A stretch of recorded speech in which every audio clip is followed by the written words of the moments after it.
2011 and 12. Next week, Saturday, in Centennial Olympic Park in Atlanta, I will be making a major announcement and you are invited.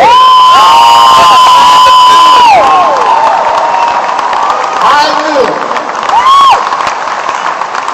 Now I had a reporter ask me, well, Mr. Cain, what are you going to announce on the 21st at high noon?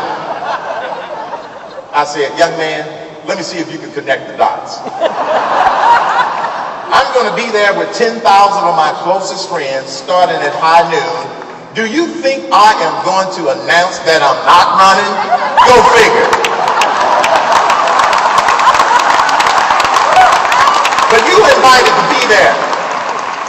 And so we have a lot of work to do. A lot of work to do. And the other question that I often get is, well, Mr. Cain, why are you thinking about doing this? I happen to believe that we are all blessed with certain time on this planet, given certain talents, and blessed with certain treasures. And we all have a responsibility to use our time, our talent, and our treasures to make a difference, whatever it is. Not everybody can run for office, but everybody can do something for this great nation. Everybody can do something.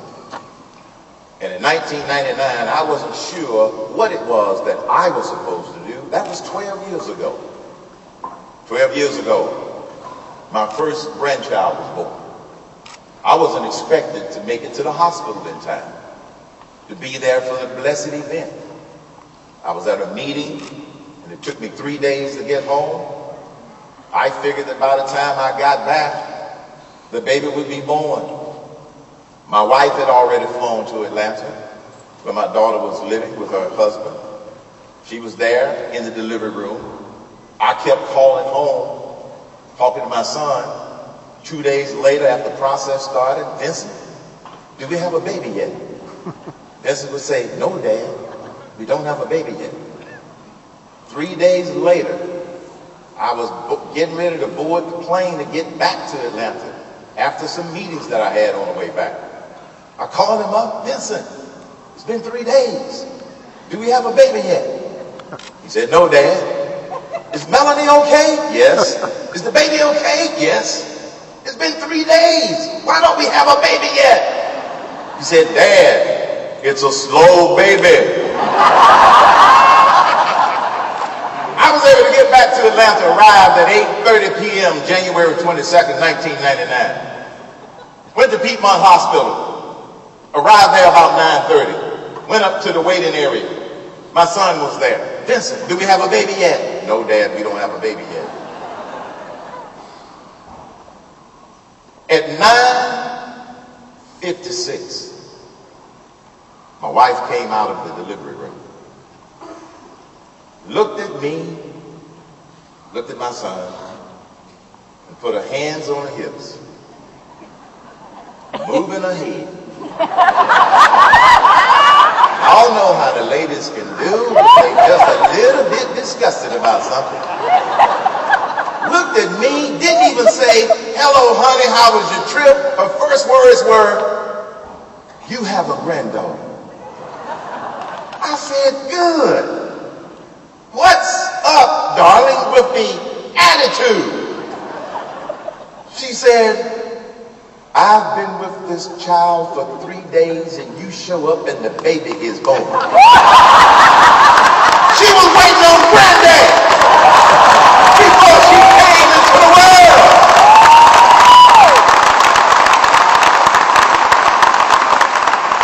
Then my wife said, I know she was waiting on Granddad, and I got to hear that story for the rest of my life. And she will. I went into that room. I asked my daughter, was she doing okay? She said, yes. Is the baby okay? Yes. Then my daughter said, would you like to hold this? Yes.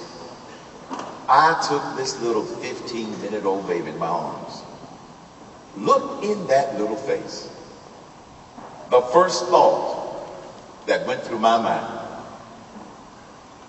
the first thought, so help me God, was what do I do to make this a better world and a better nation? That was 12 years ago. And I didn't know the answer. The point of that story, which is a true story, it's not about us. It's about the grandchildren. It's not about us. It's about all those little faces that deserve a fair chance at the American dream like we had. It's not about us. It is about the next generation, the children and the grandchildren. It's not about us.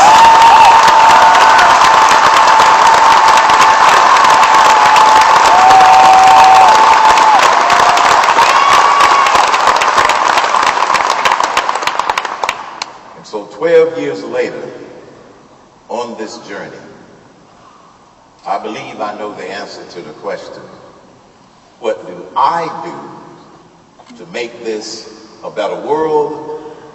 And what do I do to make this a better nation?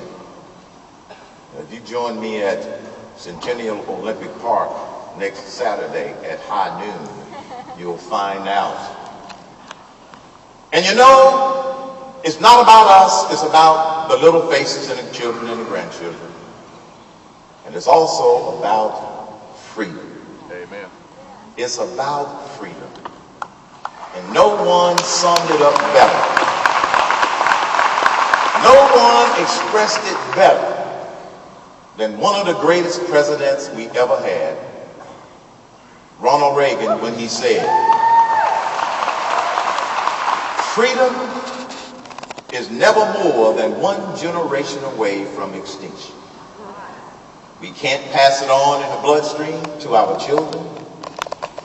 It must be fought for and protected. Or one day we will spend our sunset years telling our children and our grandchildren what the United States of America used to be like when men were free. I'm not going to have that conversation with my grandkids, and I don't think you want to have that conversation with your grandkids.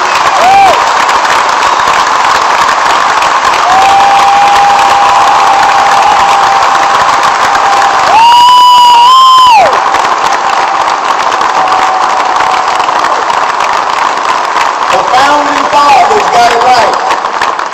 The founding fathers got it right. We must be the defending fathers. And after months and months of traveling this country and talking to many groups, large and small, I have come to the conclusion that the American people believe that we can take back our government.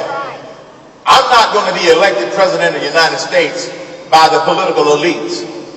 I'm going to be elected president of the United States by we the people, because we the people are still in charge of this country. We must be the defending fathers.